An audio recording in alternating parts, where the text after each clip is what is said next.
This is CBC Vancouver News.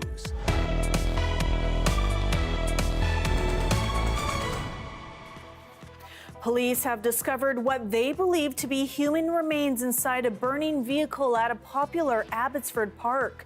And prices could perhaps certainly remain stable and perhaps decline. But then the question is by how much, I think, is anybody's guess. experts weigh in on whether or not new regulations and policy changes will do much to help tackle BC's housing crisis. Also, typically, many of our larger donations come through check by check. charities in BC impacted by the Canada Post strike are praising the federal government's proposed move to extend the deadline for charitable donations. It comes at a time when demand is higher than ever. Hello, thanks for joining us. I'm Janella Hamilton.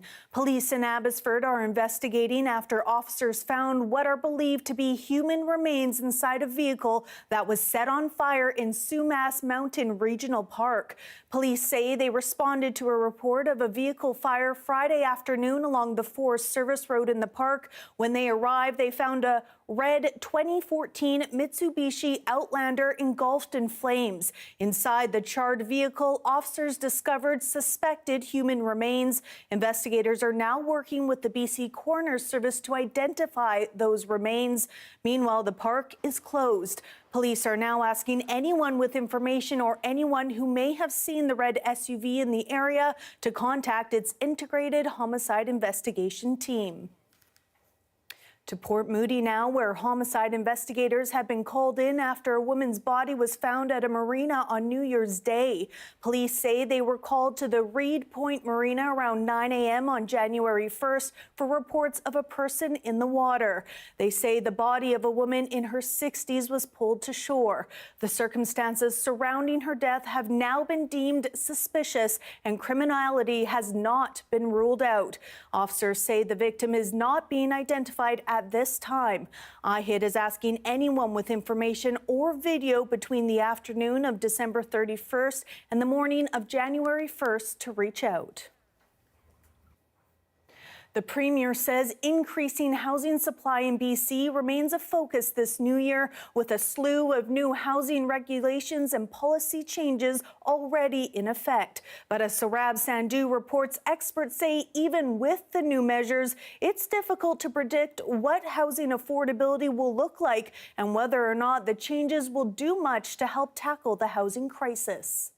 When homeowners in BC open their mail next week, they shouldn't expect any major surprises. Well, at least not on their latest property assessment. We're quoting a range of -5% to +5% for almost all residential properties. Murao says after seeing double-digit growth on property assessments during the pandemic, the latest round of assessed home values have held flat. So even though interest rates have come down, you haven't really seen a substantial amount of trading activity happening. Meanwhile, the province has introduced a new 20% home flipping tax aimed at discouraging speculators from making a quick buck. Some housing advocates hope the move will strengthen housing programs and increase home builds. Things like speculation and flipping, they're not the cause of our housing crisis, of our deep unaffordability crisis. They're a symptom of it. What causes our housing crisis is a severe shortage of housing. In major cities like Vancouver, we just don't have enough homes. BC has also newly implemented a cap on rent increases. Landlords will not be able to increase rents by more than 3% in 2025, compared to 3.5% last year. It's helpful going forward, but of course right now rent prices are still so high that, it's difficult to look forward to the next 5 years. Personally, it will not affect me, but I can see it affecting a lot of people in the city. When we talk about rental, many of those who are renters work in, say, the service sector, through which those wages have not particularly seen increases, or they've seen really slow increases. These changes come on the heels of new mortgage reforms introduced by the federal government last month. I feel like the market's kind of shot right now, but every little helps. Ottawa is also reducing the number of new immigrants to Canada in an effort to stabilize population growth and relieve pressure on the housing market. If interest rates remain high and population growth low and economic activity low, that I think that, it kind of marks out how prices could perhaps certainly remain stable and perhaps decline. But then the question is by how much, I think, is anybody's guess. He says he'll be closely watching home sales in the coming months, with a series of interest rate and tax cuts expected, as well as a spring carbon tax increase. Saurabh Sandhu, CBC News, Vancouver. As the colder weather approaches, a new overnight shelter is opening its doors to women experiencing homelessness in Vancouver's downtown east side. It comes at a time when advocates say they are seeing more women reaching out for help. So right now we are constructing the beds for the shelter space. Staff at the Union Gospel Mission busy turning this multi-purpose room into an emergency women's shelter. Women are more vulnerable to human trafficking, to physical, emotional, sexual violence, and that's also why we open and allow women to come in at that 8 o'clock time, because we want them to be off the streets at the time where it would be most dangerous to them. A fresh pillow and sheets, warm blanket, hygiene items, and a container to store personal belongings. Some of the essentials women will receive when staying here. And then this is the laundry room where staff will take women's clothing and their items that might be wet and cold, and they'll be able to launder it for them overnight as they stay at our women's shelter. Chu says BC's most recent homelessness count shows more than 1,000 women in Metro Vancouver are experiencing homelessness. This was our safe place that no one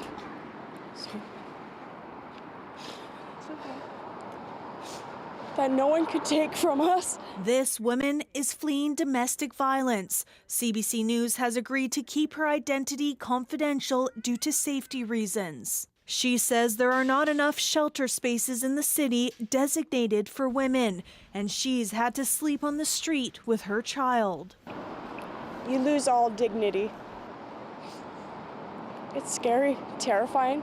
The Kettle Society says they too have seen more women turning to them for help, partly due to the high cost of living. We're seeing an increase in women and single moms with children turning to the Kettle for basic needs support and access to income assistance and housing, as well as substance use recovery. She says having safe spaces for women is crucial for their pathway to recovery. Yeah, we hear it from our clients and our members all the time who have experienced violence, trauma in the streets in their personal lives, that they can feel that accessing services can be a bit of a barrier if they don't feel safe.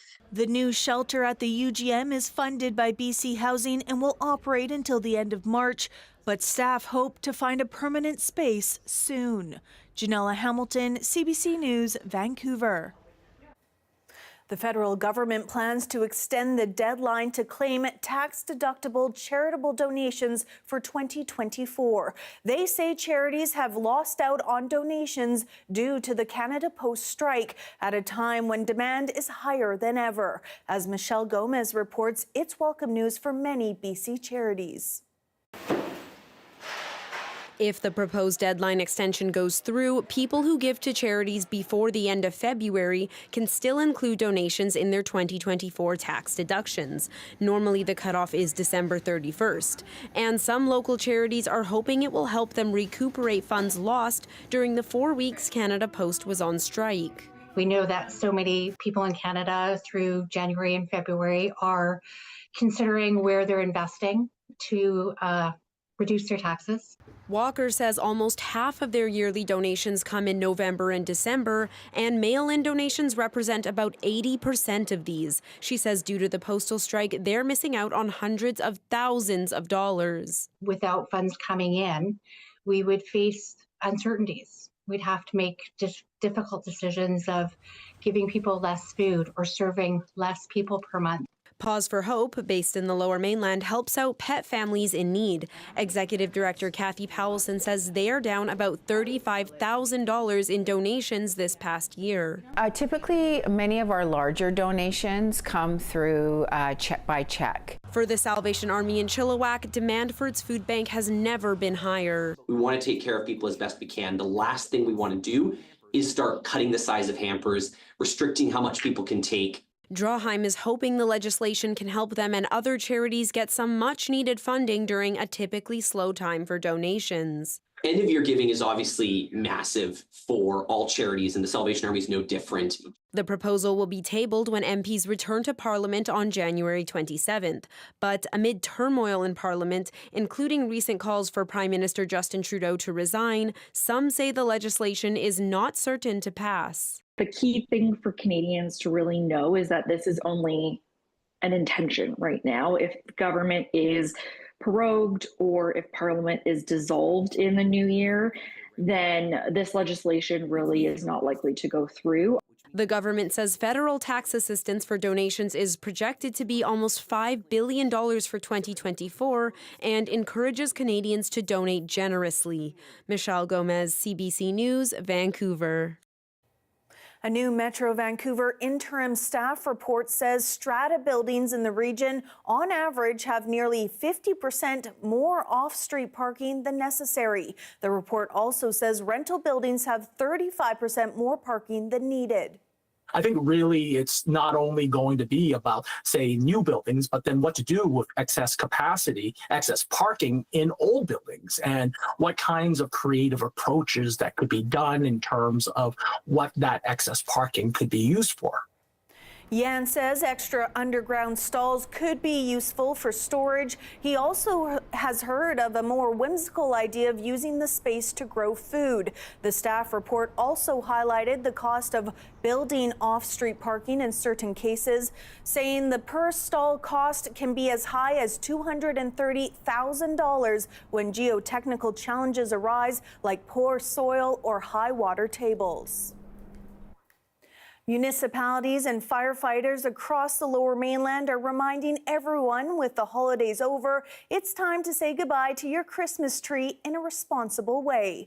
Many cities, including Vancouver, Burnaby, Richmond, and Coquitlam, are collecting trees as part of their green waste programs. Landfills are also accepting them for drop-off. Another option, take your tree to a charity chipping event. The last few years we've raised $10,000 over this weekend just with tree chips, so people come from all over Tri-Cities and come and donate their trees. Yeah, it goes really well. Yeah, people are very generous. It is like an annual tradition. People kind of hold on to their trees waiting for this event, which we really appreciate. So, because I think people realize that the funds generated from this event go to a very worthy cause.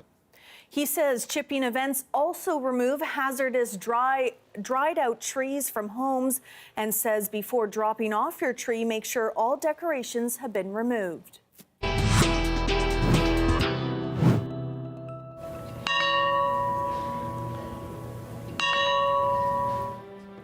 6 days of funeral observances are underway for the 39th U.S. President Jimmy Carter, starting in his home state of Georgia. That's next. Stay with us.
Food banks across Canada are trying to address growing pains as the number of people using the charities reaches historic levels. But as Sam Sampson explains, food insecurity researchers say 2025 as the year significant change could finally happen. Prep Day at the Strathcona Food Bank means cramming in as much work as possible. But this tight, repurposed office space means it takes volunteers hours to sort through expiry dates. We're serving over 500 families a month now, so our demand or our service has doubled, and we're just outgrowing the space. So it's addressing those growing pains. The charity serves a county just outside of Edmonton. It partnered with another business to buy a 4.5-acre piece of land. Now the food bank is fundraising $2.5 million to create a building resembling a grocery store and food court. When you're seeing grocery price increases in the double digits, people just can't afford it anymore, and people are working hard. We see it. They come here and they just need a hand up. Food Banks Canada's latest numbers suggest a 90% increase in use compared to 2019. Hunger has touched every corner of Canada. So while charities are trying to handle demand, researchers say it's time for policymakers to step up, especially in an election year. Some want the federal government to introduce a guaranteed livable basic income to keep Canadians from falling below the poverty line. Food insecurity, the housing crisis, everything is at a breaking point right now, and that might be what's required to push people to push their politicians. Others want Ottawa to go even simpler, state a specific target to reduce food insecurity. That way, other projects would have to prove how they reduce hunger. We saw Conservative members talking about the need to get rid of the carbon tax as a way to address food insecurity. We've seen the Liberal government repeatedly link the very high rates of food insecurity amongst families with children to their new initiative around school food. We need some accountability injected into policymaking in this sphere, because otherwise we're just seeing random stuff and it's getting us nowhere. Without a target, researchers worry Canada will only fall deeper into a hunger crisis, and the need for bigger food banks may only grow. Sam Sampson, CBC News, Sherwood Park, Alberta. Today marks the first of 6 days of memorial ceremonies for former U.S. President Jimmy Carter. A service was held at the Carter Center in Georgia. The CBC's Megan Fitzpatrick has more on the day's events. At the farm where Jimmy Carter grew up in rural Georgia, a bell was rung 39 times in honor of the 39th president. It was a solemn moment, one of many throughout the day, as a motorcade carrying Carter's flag-draped casket made stops around his beloved home state. The first of 6 days of memorial services began in the town of Americus, at a hospital where Carter was treated. Former and current Secret Service agents who protected Carter for nearly 50 years performed one last duty for him, acting as pallbearers who loaded his coffin into a hearse. Then it was off to Plains, the tiny town where he and his wife of 77 years, Rosalind, spent most of their lives, before and after the White House. People lined the procession route to pay tribute to their former president, who ascended from humble beginnings to the most powerful office in the country. It's a great feeling, that a local peanut farmer was able to make such a tremendous impact on our country and in the world. As the motorcade passed, some waved their hands, others small American flags. Some wiped tears from their eyes. Many had their own memories of meeting Carter. Me and my two daughters, and without missing a beat, he said, "This is gonna be our best picture of the day, right here." And I was like, and it's very surreal meeting someone who you've seen on television and read about and everything else, but he was just warm as he could be. After Plains, the motorcade carried on to Atlanta, pausing at the state capitol where Carter served as a senator and governor. The final stop of the day was at the Carter Center, which he founded to help fight disease and spread peace around the world. It was an emotional day, according to Carter's great niece, Cameron. And though Carter lived until 100, it's tough to say goodbye. You think some people are going to live forever, even though you know they don't, but you just don't want to imagine a world that they're not in it. Over the coming days, the public will pay tribute to Carter as he lays in repose in Atlanta. Then next week, he will lie in state here in Washington at the U.S. Capitol. His state funeral is set for Thursday at the city's National Cathedral. Megan Fitzpatrick, CBC News, Washington. 19 people were White House guests today receiving the U.S. Medal of Freedom. Among them was Canadian actor Michael J. Fox. He introduced iconic characters to the center of American culture.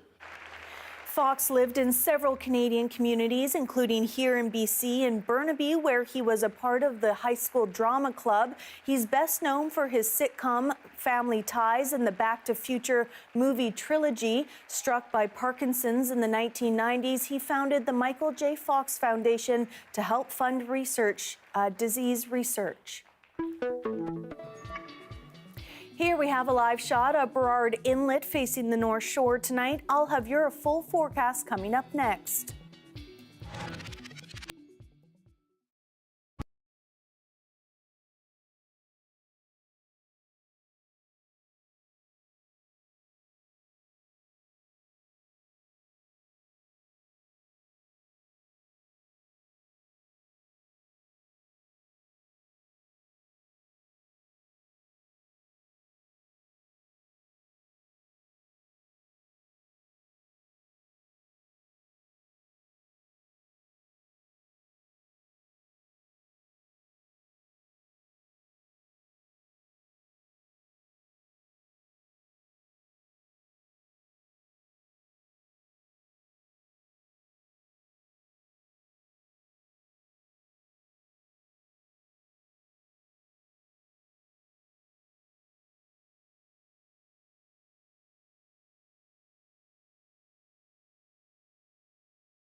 All right, it's time now to take a look at our full forecast. Let's begin with a quick look at the current temperatures around the region.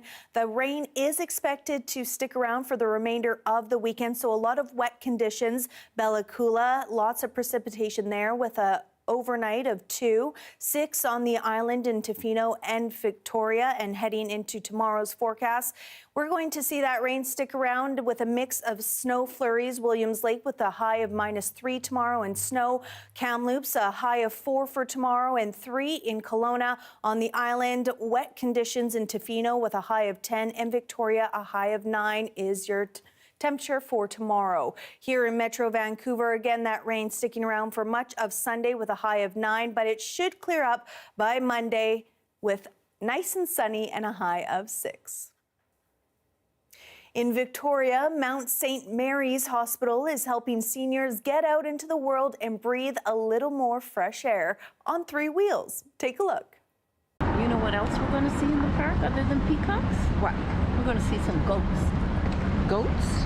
The program's known as Cycling Without Age. Is all run by volunteers to take elderly people out cycling in the community with the goal of cycling slowly, creating friendship and creating stories, and the experience of placing people who are in long-term care or homebound onto a bike and taking them out through a city and through the trails and in nature is a real opening experience for them. So it's freedom for them, and it helps them relive some of their memories of childhood.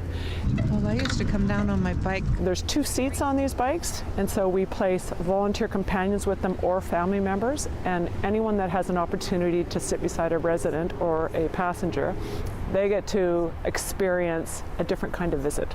And if it's a family member in particular, they're now outdoors in nature with their family member. So it brings variety to that special visit with the family.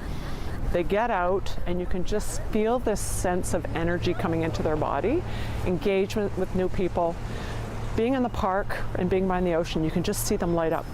There's no other way to describe it. It's a remarkable transformation, and they come in energized. We call it the Trishaw, so the Trishaw for 3, the pilot, companion, and the resident. So it's an electric assist, so the pedaling is easy. We can handle the hills and any of the terrain that's there. It's designed to be very comfortable for the passengers on the front, and at the same time being easy to maneuver. I would say Beacon Hill Park is probably the biggest favorite, just more in nature and so on. For me, it's, a way of giving back to the community. I enjoy doing that too. We run these rides all year, and they will be bundled up, and then they come back and they are so joyful that they got out. A very cool initiative. That is your late news for Saturday, January 4th. Thanks so much for joining us tonight. For news on the go at any hour, head to our website at cbc.ca/BC. We'll see you tomorrow.